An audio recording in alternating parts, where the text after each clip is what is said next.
Yeah, hello mga tao! For today's video is muhimo ta og sarili nato nga prosperity ball. Of course, traditional dyan nato mga Pilipino, no? Kay mutuo-tuo ta sa mga pangpaswerte. Of course, mga tao, ang atong kailangan.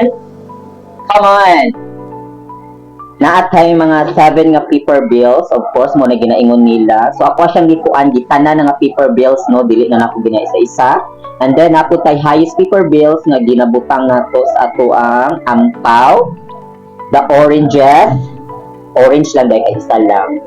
And then, chocolate coins, gold coins, o kaning, diba? And then, of course, kaning ball, o kaning cotton. Of course, ingon nila mga tao, kay kani daw, ang cotton daw, nag-symbolize daw ni siya o kanang pagaan daw sa kinabuhi. Of course, before ta mag-umpisa, napod tayo bugat! Kay mauni ang magpakuan sa tanan. Maghatag og kuan sa atuang prosperity. Dali. Abtik diri videographer. Murag, ako pa ning ikuan ang videographer ay magkuan ta ni siya, mag-seminar.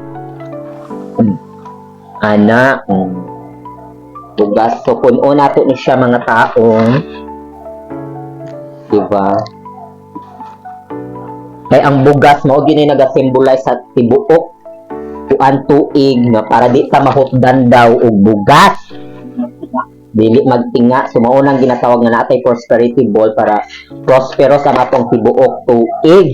Ana. So sa mga tao din ha, bisag wala mo'y handa, basta na alam mo'y mga bugas din ha, okay na siya. Ana rana. Diba? Mao na siya importante ang pagkuan,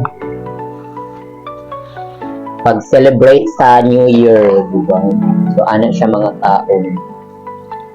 Of course, sakto-saktuhon lang nato siya kay magbutang pa man day ta og mga itlog diri, 12 ka eggs. Diba? It symbolize of 12 ka months sa tuig. So, of course, humana nato butang ang bugas, ibutang nato ang 12 ka eggs, diba? Ipalibot lang daw. Of course, ikaduha na nako ni nga tuig, ay katulod ay nga tuig na naghimo ko og prosperity ball. Pero ngarong naangol man ko karong tuig da. Agaray! Charot lang. Wala man naangol, pero na-short lang dito sa kwarta for this month. 1, 2, 3, 4, 5, 6, 7, 8, 9, 10, 11,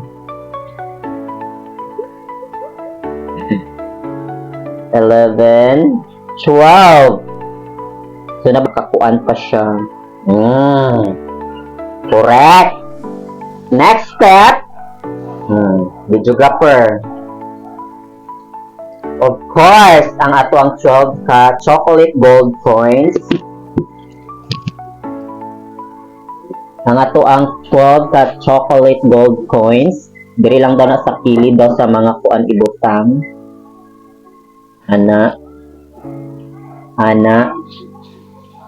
Anaon lang daw pagbuta mga tao. Diri daw na siya ipakuan daw sa egg daw daw ang check nila. So kay kita Pilipino ta magtutuo pud ta, diba? So kay wala may mawala kung ato ang tistingan. Okay, ana,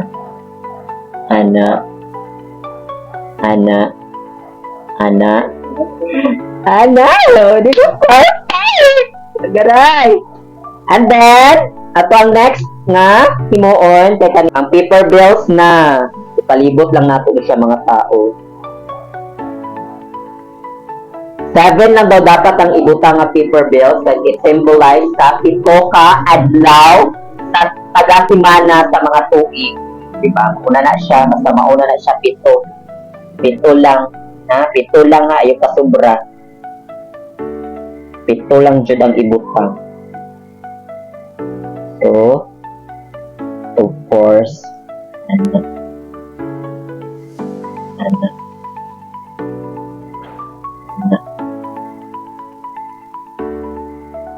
And then kailangan siya butangan og kuan daw ha, kanang higot daw siya og red daw na ribbon kay para daw buot ang kuan daw, ang grasya. And then ang next is kaning orange, di ba? Diri daw na siya sa tunga. Modo ni siya nagahatag daw prosperity. Kapoy na video.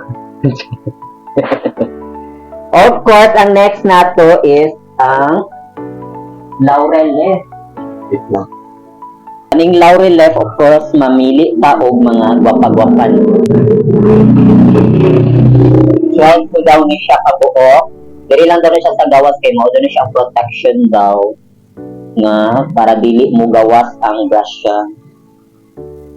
Diba? 12, 3,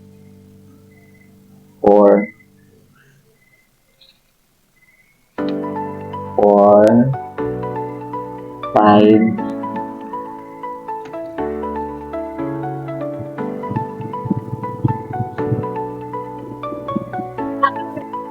7, 8, 9,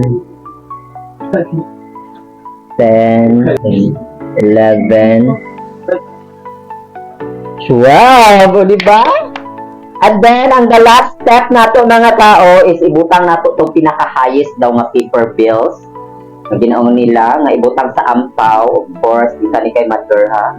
Maningil mo sa akong mga utang. Charot. Of course, diri nato siya ibutang mga tao.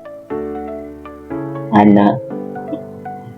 Ang uba nato sila ginabutang tulo ka buok, pero depende na sa imuha. Pero sa kuha karong tuiga, last year is tulo akong gibutang, pero karong tuig is isa lang akong gibutang. Kaya mo na siyang according daw sa kuan Chinese. So dapat tanan nga paper bills sa tuang Pilipinas na bansang sinilangan na tanan sa prosperity bowl. So ako siyang gibutang tanan. So ana lang siya mga tao nga tuang prosperity bowl this year, diba? Agaray! Agaray!